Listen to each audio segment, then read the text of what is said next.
Afghanistan cricket board ने Australia से series मंसूख होने के बाद पाकिस्तान क्रिकेट बोर्ड से राब्ता करके इसे नई मुश्किल में डाल दिया। ऑस्ट्रेलिया के साथ वनडे सीरीज मंसूख होने के बाद अफगानिस्तान पाकिस्तान से खेलने का ख्वाहिशमंद है। तालिबान हुकाम की जानिब से खवातीन की तालीम पर पाबंदी के खिलाफ ऑस्ट्रेलिया ने गुज़िश्ता दिनों अफगानिस्तान से सीरीज मंसूख कर दी थी, जिसके बाद अफगान बोर्ड ने पीसीबी से राब्ता किया। ताहम पाकिस्तान भी खवातीन की तालीम पर पाबंदी के हवाला से इंटरनेशनल कम्युनिटी की आवाज़ में शामिल होते हुए इस फैसला पर मायूसी का इजहार कर चुका है। हुकूमत पाकिस्तान का मौक़िफ़ है कि इस्लाम ने हर मर्द और औरत को तालीम हासिल करने का हक दिया है, लिहाजा तालिबान हुकूमत इस फैसला पर नजर सानी करे।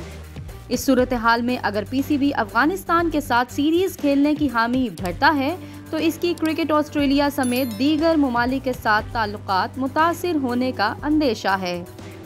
इत्तलात के मुताबिक पीसीबी अफगानिस्तान के साथ सीरीज के बारे में फैसले से कबल हुकूमत से राय लेगा, जिसकी हदायत की रोशनी में ही सीरीज खेलने या ना खेलने के बारे में हतमी जवाब दिया जाएगा।